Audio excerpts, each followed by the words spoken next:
For thousands of years, the galaxy lived under the rule of the Vahran Dominion, a mighty empire that had conquered star after star, planet after planet. Their fleet stretched from one end of the spiral arms to the other, their banners marking entire systems as their own. The Vahrans were known by a single word throughout the cosmos: fearless. They were taller than most species, their skin like silver armor and their eyes glowing softly in shades of gold. To them, courage was not just a trait, it was their identity. They believed that fear was weakness, and weakness had no place in the universe. Across hundreds of civilizations, the Vahrans were both respected and feared. Many species joined their empire willingly, hoping for protection. Others were absorbed through force. But one thing never changed, and whenever the Vahrans arrived, resistance ended quickly. In all their history, they had never met a species that made them pause, never fought an enemy who dared to stand their ground once defeat was certain. For the Vahrans, fear was something they only saw in others, never within themselves. But that would soon change. On a quiet morning aboard the Vahran research vessel Intrepid, a scientist named Takora stared at her monitors in disbelief. The readings were strange, a pattern of radio waves unlike anything she had seen before. It wasn't just random static from the stars. There was rhythm, repetition, and clear organization in the signal. She leaned closer, her golden eyes narrowing. This looks like structured data," she whispered. Her assistant, a younger Vahran named Vorx, glanced at her screen. "From which sector?" Takora pointed to a cluster of coordinates glowing softly on the galactic map. "Sector 9471b, a small blue world in an unremarkable system. The locals call it Sol." Vorx tilted his head. "A primitive system, isn't it? No known warp gates, no interstellar traffic." "That's what the records say," Takora answered. "But these signals, they're constant. Music, voices, languages, there are thousands of them." Vorx laughed softly. "Primitive species always make noise before they burn themselves out. Probably just another pre-space civilization." But Takora wasn't convinced. "No, look here. The transmission density, it's far higher than expected. They're not sending one message, they're sending millions. Every second." Vorx frowned. "Why would any species do that?" Takora smiled slightly. "Because they're curious. Because they want to talk to the stars." When the data reached the Dominion High Council, most of the ruling members dismissed it. The galaxy was full of strange signals. Why worry about one tiny world? Yet curiosity won in the end. The council approved a reconnaissance mission. A small fleet of observation ships was sent toward the Sol system to investigate. The Vahrans expected to find a quiet planet of simple beings, perhaps barely aware of the cosmos beyond their skies.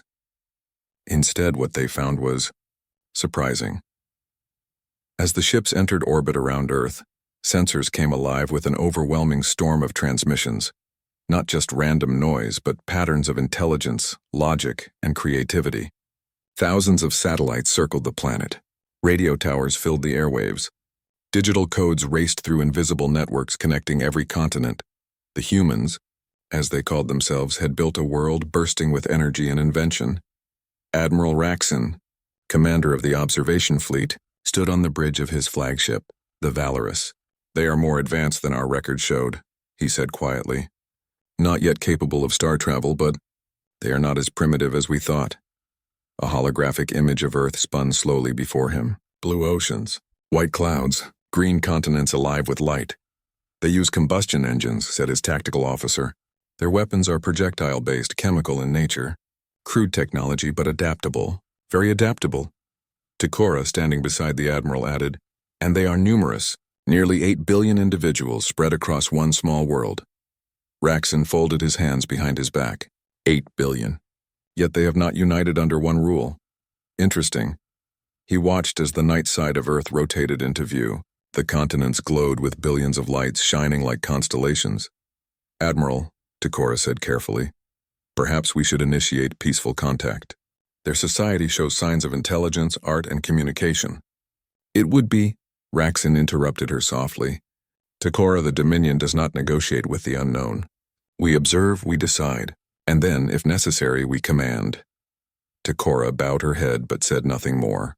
On Earth, humans noticed something unusual in their skies. Astronomers in multiple countries spotted strange metallic objects reflecting sunlight in low orbit.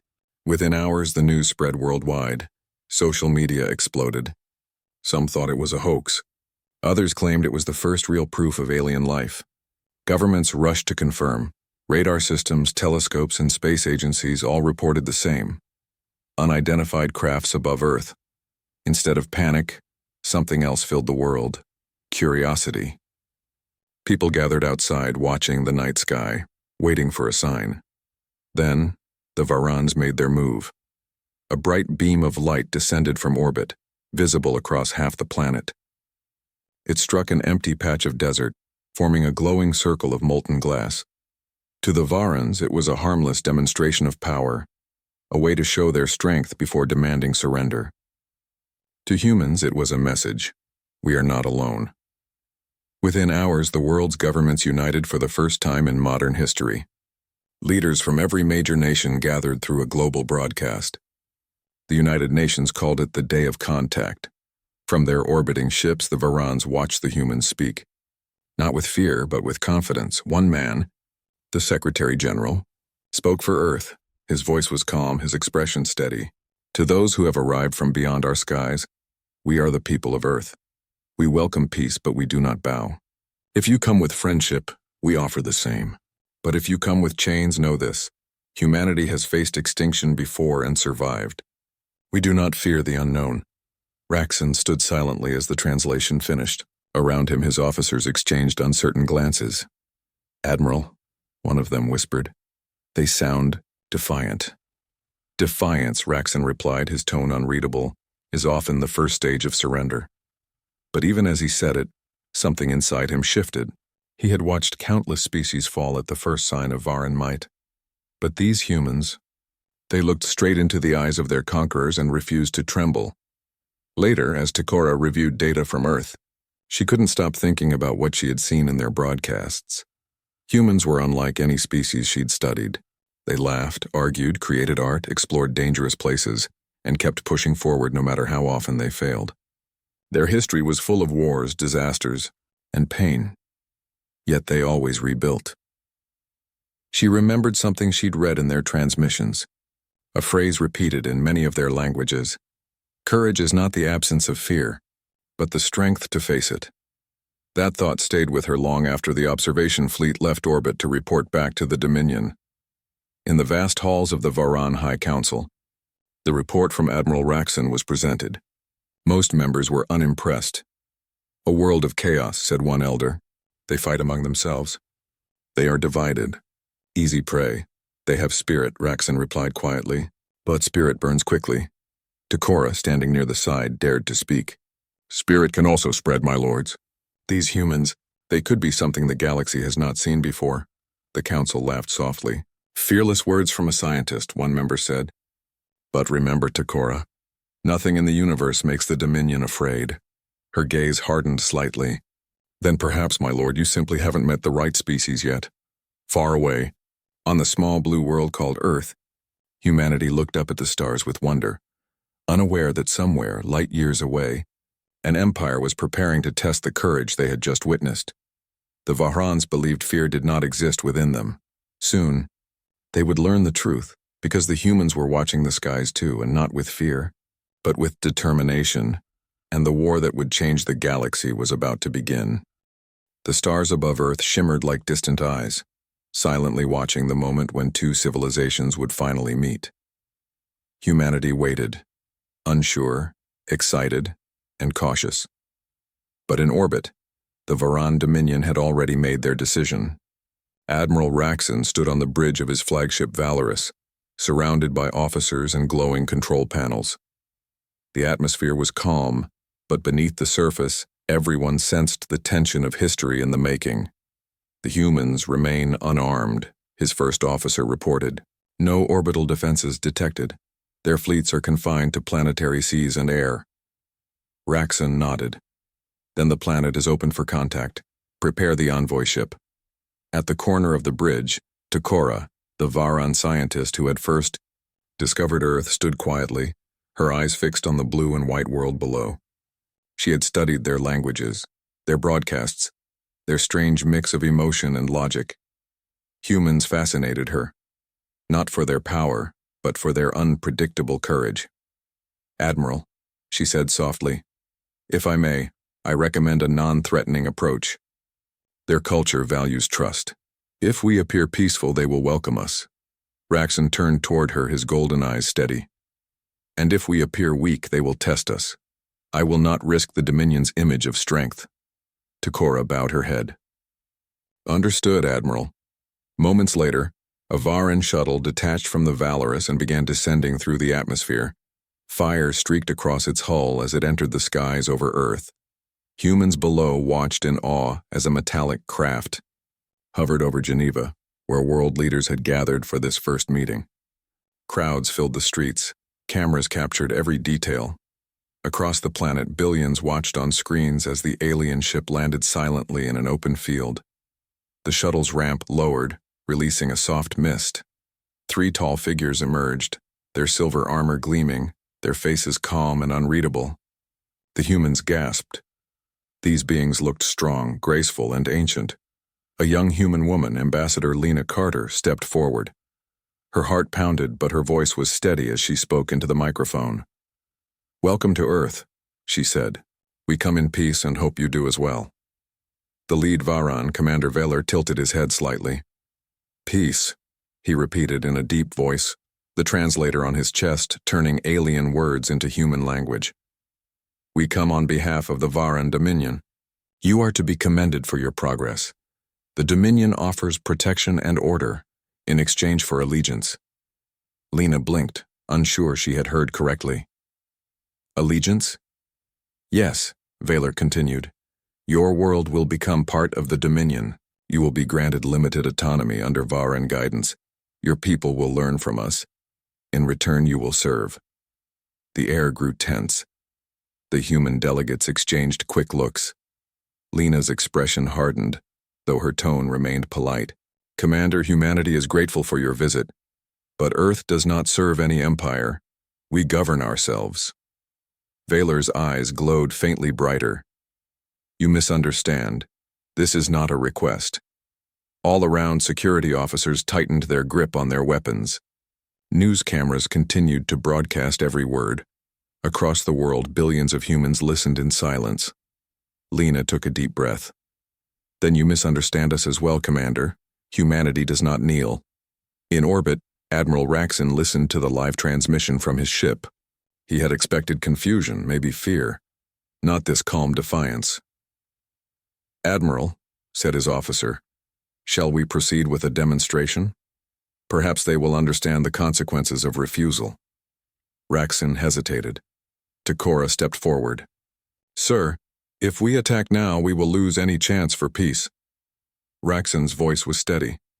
"Peace is maintained through order, not hesitation. Fire on an uninhabited area, somewhere visible." Takora's hands tightened on the console, but she said nothing. Moments later, a beam of light shot down from orbit, striking the middle of the Pacific Ocean. The explosion created a massive column of water that rose miles into the sky. No one was harmed, but the message was clear. On Earth, the world watched, in shock as the ocean boiled for minutes before calming. The Varan commander turned back to Lena. "Your leaders now see the power of the Dominion. Submit, and your people will live in peace." Lena didn't flinch. "If you think that will make us afraid, you do not understand us at all." That single line traveled across every human broadcast. People cheered. For the first time in history, humanity was united, not by borders, not by politics, but by a shared determination to stand tall before the unknown. In every city, people gathered in streets, holding signs that read, "We will not kneel." Soldiers volunteered by the thousands. Scientists worked around the clock, studying every bit of data from the alien ships. The humans didn't have plasma cannons or starfleets, but they had something far more dangerous: the will to fight back. In the Varan command chamber aboard the Valorous, Raxon reviewed the situation. "They refuse to surrender," said his officer. "They prepare weapons. Even now they attempt to scan our ships." Raxon's expression was unreadable. "They are reckless. Yet there is order in their chaos." Takora dared to speak again. "Admiral, we should learn from them before making them enemies. There is strength in their unity, even if it's born from defiance. If we fight them, we might awaken something far greater than we expect." Raxon turned toward her. "You fear them?" "No," she said quietly. "I respect them." Her words lingered in the air like a quiet storm. The next day, the Varans attempted another broadcast, this time directly to the human population.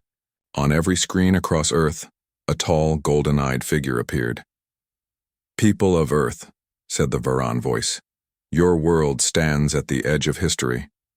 Join us and rise to greatness, or resist and fall into ruin. The Dominion does not wish for war, but we will not hesitate to ensure order."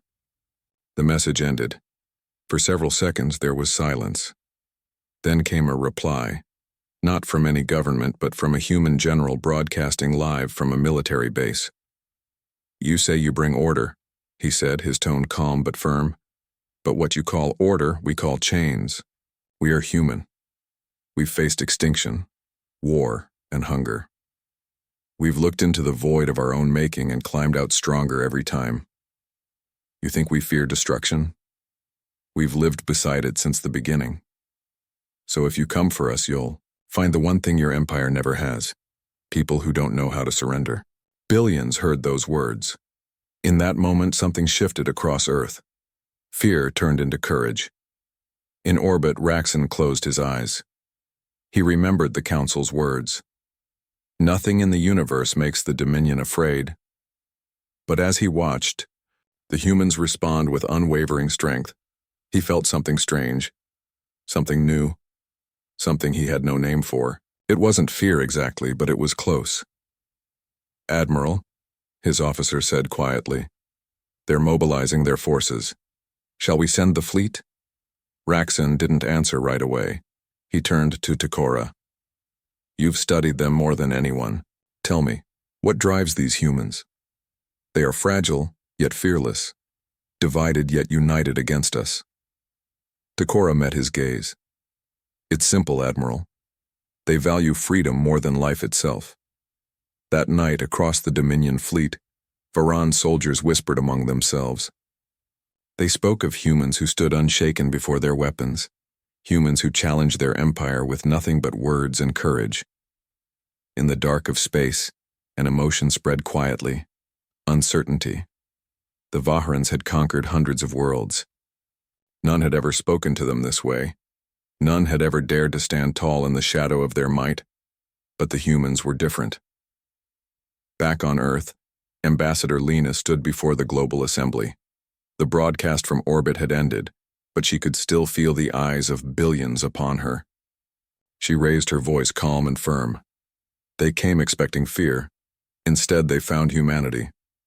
"We may not have fleets or plasma weapons, but we have something stronger: each other. Let them come. We will show them what it means to stand as one world." Her speech became a rallying cry.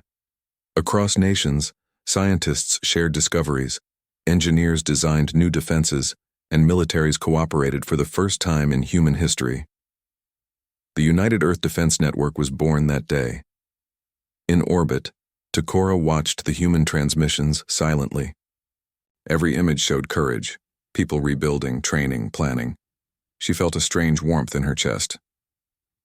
"Admiral," she said softly, "they are preparing for war." Raxon looked down at the glowing world below. "Then so be it.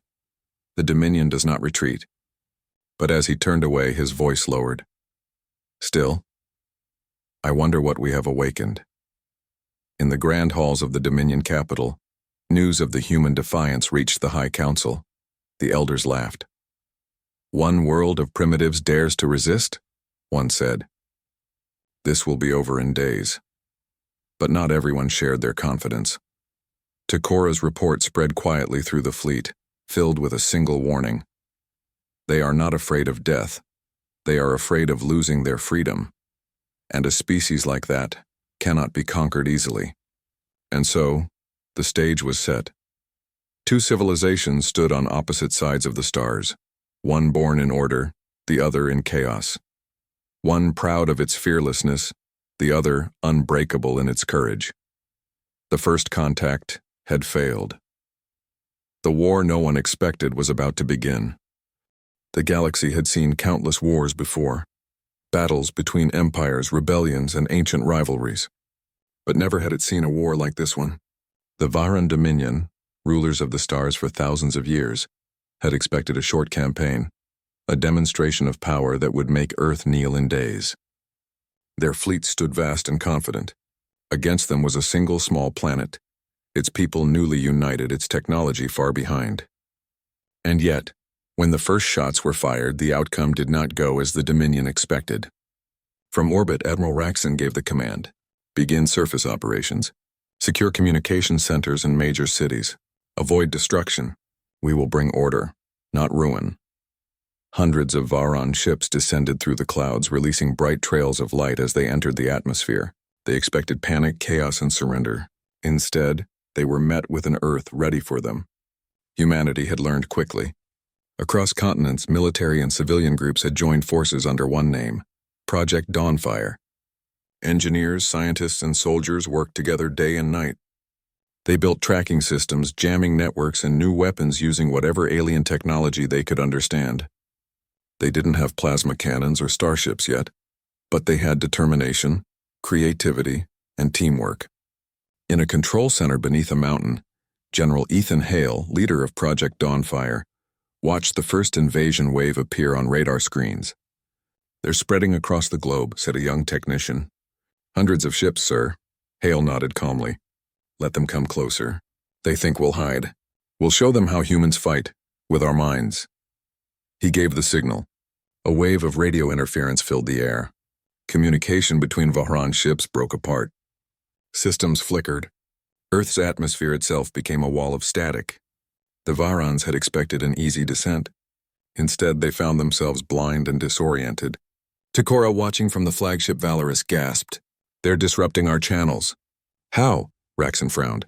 "Their technology shouldn't be capable of this." "Maybe," Takora said softly. "They are simply better. Something went wrong while generating the response. If this issue persists, please contact us through our help center at help.openai.com. Retry, you said. Part 4, 1300 words. Kaliko or interesting hona chahiye or third-person style mein likhni hai, or simple basic English ka. Don't use any violated word. So please avoid any violated content. ChatGPT said, "Sure. Here's part 4 of your HFY sci-fi story." Title: Nothing in the universe made them afraid. Then they met humans and the war began. Part 4. Turning the Tide, written in third-person simple English and completely clean and engaging, around 1300 words. Part 4. Turning the Tide. The war between the Varan Dominion and humanity had raged for months. What began as a short campaign meant to teach Earth a lesson had turned into something far larger, a struggle that reached every corner of known space. The Dominion had expected a swift victory. They had come with shining fleets, plasma cannons, and centuries of battle experience. Humanity had none of that, but what they did have was determination, imagination, and a unity no one had ever seen before. In the early days, Earth's cities shook under orbital strikes, yet not one human government surrendered. Factories ran day and night. Scientists and engineers worked together across borders, using scraps of captured alien metal to learn how the enemy's machines worked. And slowly, bit by bit, the impossible began to happen. Humanity learned. Humanity adapted. In a hidden base deep beneath the Rocky Mountains, a small team of scientists gathered around a glowing engine core taken from a crashed Varan drone. The air smelled of oil and heat. Dr. Aisha Verma wiped her hands and smiled. "It works," she whispered. The soldiers around her stared in disbelief as a bright blue light flickered inside the core. Captain Derek Miles leaned forward. "You mean we can use their energy source?" Aisha nodded. "Not exactly the same, but close enough. If we connect this to our ships, they'll move faster than ever before." That discovery changed everything. Within weeks, the United Earth Defense Network created its first experimental starship, Vanguard 01. It was built from both human steel and captured alien alloys. Its heart beat with hybrid energy, part human invention, part Varan technology. When Vanguard 01 launched from orbit, the world watched with pride. Humanity was no longer trapped on one planet. From the bridge of his flagship Valorous, Admiral Raxon observed the growing resistance with quiet concern. "They have built ships," his officer reported. "Primitive but fast. They strike from nowhere and vanish." Raxon's golden eyes narrowed. "They are learning too quickly. The Dominion must not appear weak. Send reinforcements from the outer colonies." Takora, now standing at his side, spoke carefully. "Admiral, we have fought them for months and have not broken their spirit. More ships will not change that. Perhaps it is time to talk." Raxon frowned. "You sound like them." "I have studied them," Takora replied calmly. "They fight not to destroy us but to protect what they love." "You cannot win against a heart like that." Raxon turned away, unwilling to admit that her words unsettled him. "Prepare the fleet," he ordered. "If they want a fight, we'll give them one they'll never forget." Meanwhile, in Earth's orbit, Vanguard 01 joined two more new vessels, Unity and Dawnfire. Together, they formed humanity's first space fleet. Captain Miles stood on the bridge of Vanguard 01, gazing out at the endless stars. "They think we're weak," he said quietly. "Let's remind them what humans do when we're cornered." The fleet's first mission was simple: strike a Dominion supply convoy near the moon and return safely. It sounded impossible, but humans had already learned to make the impossible possible. When the battle began, the human ships appeared out of nowhere, hidden behind the moon's shadow. They fired their newly built energy cannons, disabling two enemy transports before the Varans even realized what was happening. Then, as quickly as they came, the human ships vanished again, using captured stealth drives. The Dominion's military reports described the attack as chaotic and unpredictable, but the galaxy's smaller species whispered another name: the Shadows of Fire. Fear began to spread among the Varan ranks, though no one dared admit it. On one captured communication, a soldier was heard saying, "They don't follow logic. They appear, strike, and disappear. You can't plan against them." For the first time in history, the fearless Dominion began to understand what it meant to be afraid. Back on Earth, Takora watched the human broadcasts in secret. Though still officially part of the Dominion fleet, her loyalty was beginning to shift. She had seen enough of humanity to know that they did not seek conquest. They wanted peace, but they would never accept chains. That night, she sent a private message to Captain Miles through a captured communication channel. "If you truly wish to end this war, meet me in orbit above Mars. I can help you understand their weakness." When Miles received the message, his crew argued. "It could be a trap," one warned. But Miles smiled. "Or it could be the only chance we get." Days later, in the silent red orbit of Mars, Vanguard 01 met a single Varan shuttle. The meeting was tense.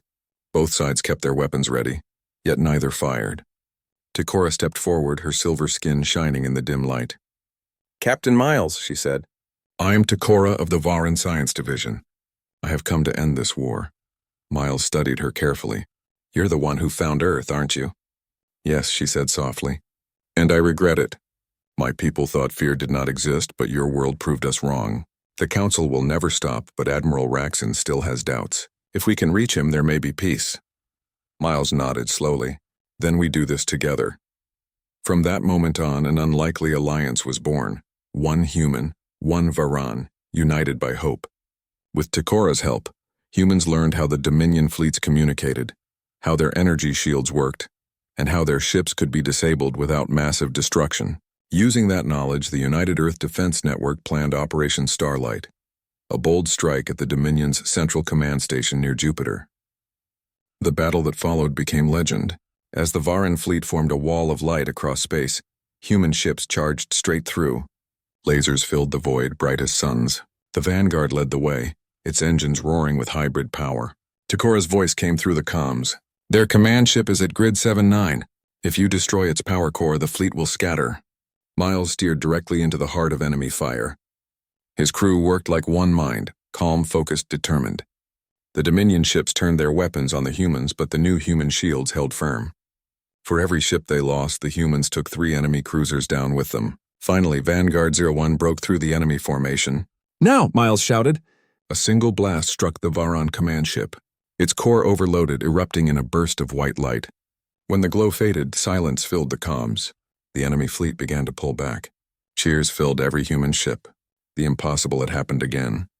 Humanity had won its first major space victory. Across the galaxy, the news spread like wildfire. Other species, once afraid to oppose the Dominion, began to whisper of rebellion. They called humanity the Unbroken. In the Dominion capital, the High Council met in secret.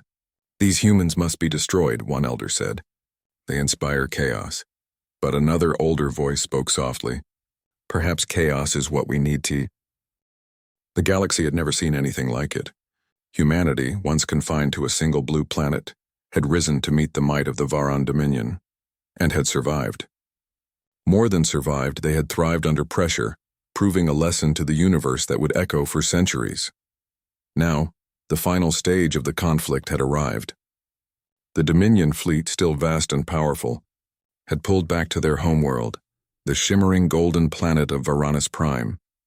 The human fleet, guided by Captain Derek Miles and the Varan defector Takora, was ready to take the decisive step. The purpose of this operation was not to destroy but to end the cycle of war. Humanity did not seek conquest.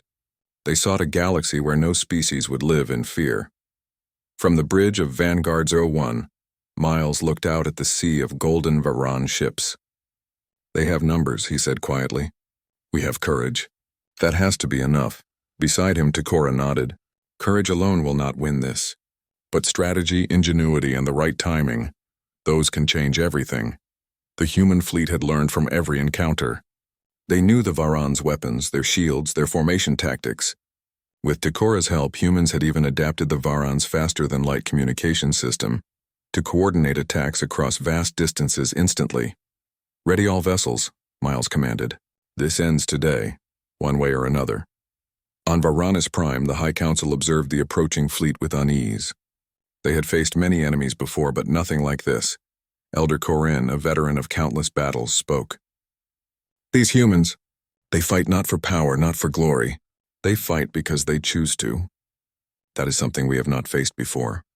Another elder, Zarvan, scoffed. "They are weak. Their ships cannot match ours. They will break." But even Zarvan hesitated as reports from the front lines arrived. Human ships struck with speed and precision, disabling supply ships and communication relays. Entire squadrons vanished before the Varans could respond. The humans were learning faster than any species had ever done. Fear, something the Varans had never truly experienced, began to take root. The final battle began near the outer rings of Varanus Prime. Human ships surged forward like a river of light, weaving between massive Varan cruisers. For the first time in the Dominion's history, the enemy refused to retreat. Miles commanded with calm authority. "Engage in evasive maneuvers.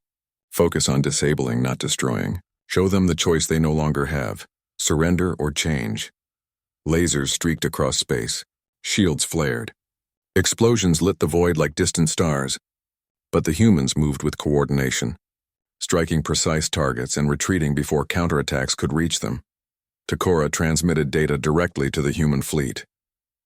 "Their command ship is at the heart of the formation. Its destruction will scatter the fleet, but do not destroy the planet. The goal is peace," Miles nodded. "Then let's end this with honor." As the human fleet approached the Dominion's command center, Varan soldiers watched with astonishment. They had trained to fear nothing, to obey orders without question.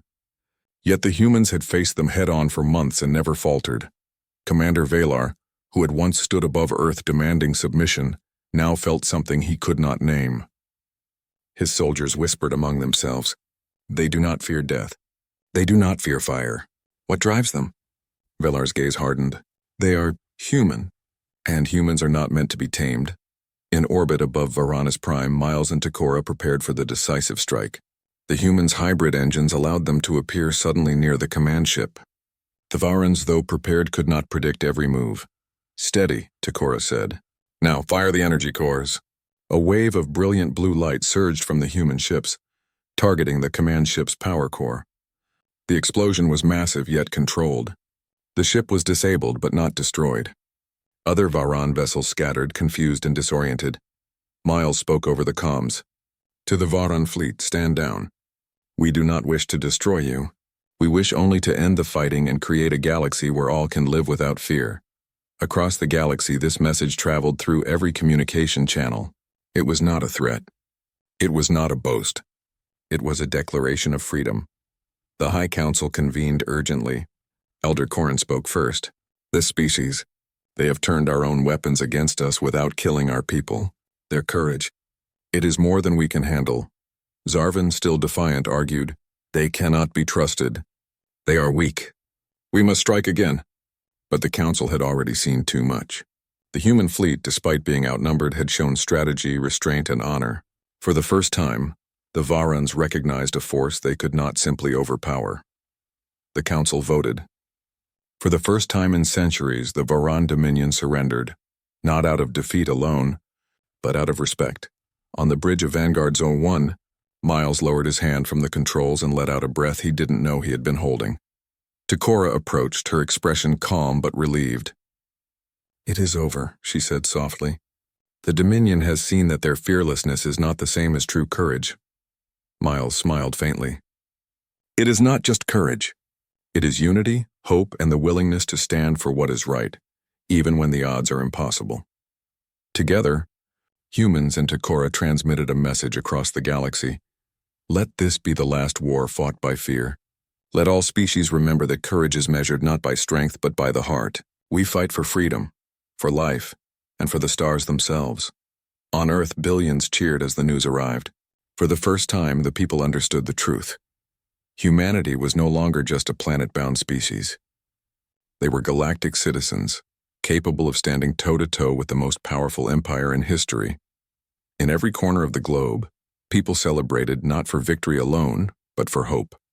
Children looked up at the night sky and imagined new worlds. Scientists and engineers began building new ships ready for exploration instead of war. Leaders from every nation pledged cooperation, inspired by the courage they had witnessed. Takora returned to Earth with the humans. She walked among them, seeing how a species that had seemed fragile in appearance could be so unbreakable in spirit. You have changed the stars, she said quietly to Miles. No, he replied with a smile. We just reminded them what courage looks like. For the Varans, the lesson was profound. They had ruled through fear, believing that nothing could frighten them. But humanity had shown that true strength comes not from power or dominance, but from standing together, refusing to bow, and choosing freedom over submission. Elder Corrin later spoke to the remaining Varan commanders. We have faced fear for the first time. We have learned that it is not weakness but a guide. Respect it and respect those who embrace it. Months later, the galaxy began to change. Trade resumed between worlds, no longer under strict Varan control. Other species, inspired by humanity, began rebuilding and sharing knowledge. Stories of the humans spread across the stars, not as conquerors, but as symbols of courage and hope. Legends spoke of the planet that refused to bow, of the humans who fought against the unstoppable, and of a scientist who bridged two worlds. The galaxy remembered them forever. On Earth, the stars shone brighter than ever. Children played in the streets looking upward. Scientists built new ships. Artists painted galaxies filled with light. And somewhere in the quiet of the night, humans whispered to the stars, "We are here. We do not bow. We will never be afraid." And the universe listened. The galaxy was wide and full of wonders, but there were places so harsh that even the bravest explorers refused to visit. Among those cursed places was a planet called Vareth. To the Galactic Council, Vareth was known simply as a death world, a planet that rejected life itself. On Vareth, the air was heavy and full of poisonous dust. The skies were red with storm clouds that never cleared. Lightning struck without warning. Mountains burned from the inside and oceans boiled under strange heat waves. Yet somehow a proud species called the Karnathi had managed to survive there for thousands of years. The Karnathi were tall, dark-scaled beings with wide, sharp eyes made for seeing through storms. Their history was one of endurance. They had survived volcanic winters, acid rains, and quakes that split continents. They were proud of it. They used to say, "If we can live on Vareth, we can live anywhere." But now even they were falling. For 10 years, the planet had been dying faster than ever before. Crops failed, the ground turned dry, and a strange energy pulse began spreading through the crust, breaking machines and poisoning the soil. Whole cities disappeared under sandstorms. The Karnathi Council had sent thousands of distress calls into space. "Please, their leader pleaded in one of the final transmissions. "If anyone can hear this, we beg for help. Our planet is dying. We are dying." The Galactic Council heard their cries, but none answered. Verath was too dangerous. Its gravity crushed ordinary ships. Its magnetic storms broke sensors. Robots melted on entry. For many races, Verath was a symbol, a reminder that even advanced civilizations could not master nature. And so, the galaxy watched Verath die from afar. But someone did listen. Far from the center of the galaxy, on a blue world called Earth, humans watched the same transmission. They didn't laugh. They didn't ignore it. They studied it carefully. At the United Terran Command, scientists and military officers sat in silence as the Karnathi's last signal faded on the screen. In that room, one voice finally spoke. "They're not just asking for food or supplies," said Commander Lena Holt, a woman known for her calm logic. "They're asking for someone to understand their world, and that's what we do best." Others disagreed. "Ma'am, Verath is a death world," said a young officer. "Even our toughest ships won't survive entry." Lena smiled faintly. "Then we won't send a normal ship." She turned toward the large viewport showing Earth's orbit. Among the stars floated a dark, enormous figure, a vessel unlike any other. It looked more like a shadow than a ship, made of strange black metal that seemed to drink in the light around it. Its name was Horizon's Wrath. The Horizon's Wrath was not built for war, at least not in the traditional sense. It was built to go where no other machine could go. It carried within it an advanced artificial intelligence known as Project Gaia, designed to study, adapt, and heal entire planetary systems. No other species had ever built anything like it. Most thought humans were reckless for even trying. The ship had been kept secret for years, tested only near dying moons and uninhabited worlds. But now humanity had decided it was time to use it. The next day, the entire galaxy picked up a new signal. The launch of a Terran ship heading straight for Verath. At first, no one believed it. "Humans to Verath? That's suicide," said one alien delegate in shock. "They must be mad," another replied. A third whispered, "Or maybe they know something we don't." Within days, the Horizon's Wrath arrived near the Death World. From orbit, Verath looked like a burning ember floating in the void. Its red storm circled endlessly, lightning flashing across continents. The ship's scanners struggled to read anything through the interference. Inside the command deck, Commander Lena Holt stood quietly, watching the data stream across the holographic screens. Her crew worked carefully, sweat running down their foreheads even though the temperature was cool. "Magnetic fields are unstable, Commander," said Lieutenant Aaron. "Our sensors are only 50% accurate." "That's still more than anyone else ever managed," Lena replied. "Begin surface scans." The ship emitted low-frequency pulses that mapped the planet's surface layer by layer. But the readings were strange. The deeper they scanned, the more the data changed, as if the planet itself was shifting under their gaze. "Commander," said another officer, "the energy signatures under the crust, they're responding to our scan." Lena turned. "Responding? Like communication?" "Possibly. It's alive, ma'am." The room fell silent. Everyone looked at the display. The readings were not random. The pulses had a pattern, almost like a heartbeat. "Send the data to Project Gaia," Lena ordered. Deep in the ship's core, the AI awoke. A soft green light filled the chamber. The voice that spoke was calm and clear. "Planetary intelligence detected," Gaia said. "Analyzing intent. Unknown." Lena felt a chill. A living planet was something only found in ancient myths. If Verath was alive, it meant the storms, the destruction, all of it, could be the planet's way of defending itself. But against what? Meanwhile, far away, the Galactic Council held an emergency session. The alien delegates shouted and argued, their voices echoing through the massive hall. "The humans have sent a weapon," cried one. "They said it's an aid vessel," argued another. "Aid? Look at the power readings. That ship could destroy a moon." None of them truly understood humanity's plan. They saw only danger. The Council sent an urgent transmission to the humans. "Withdraw your ship immediately. Verath is too unstable. Your presence may cause planetary collapse." Earth's reply was short and calm. "We do not send aid until we understand the threat." Those words spread across the galaxy like fire. To some, they sounded arrogant. To others, brave. But to the Carnathi, those words brought hope. On Vareth's surface, the Carnathi gathered in their last surviving city, GalacticPrime. The storms above were weaker now. They could see lights moving in the sky. The human ship. Elder Rethar, the leader of the Carnathi, stood before his people. His once deep voice was weak but filled with emotion. "The humans have come," he said. No one else dared, but they did. "Perhaps they see something in us that others do not." A young Carnathi child looked up. "Do you think they will save us?" Rethar smiled sadly. "They might not save us," he said, "but maybe they will understand us, and that may be enough." Above in orbit, Horizon's Wrath continued to study the world. The crew worked around the clock. Gaia's voice echoed through the ship again. "Commander Holt, the planet's energy core is not random. It shows signs of distress, as if the world itself is crying." Lena's expression softened. "Then we'll listen." The crew adjusted the sensors to match Gaia's frequency. For the first time, the readings stabilized. Strange patterns appeared on the screens.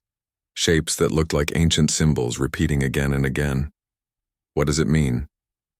asked Aaron. Gaia paused. "It's saying one word. Over and over. What word?" "Help." Lena's heart pounded.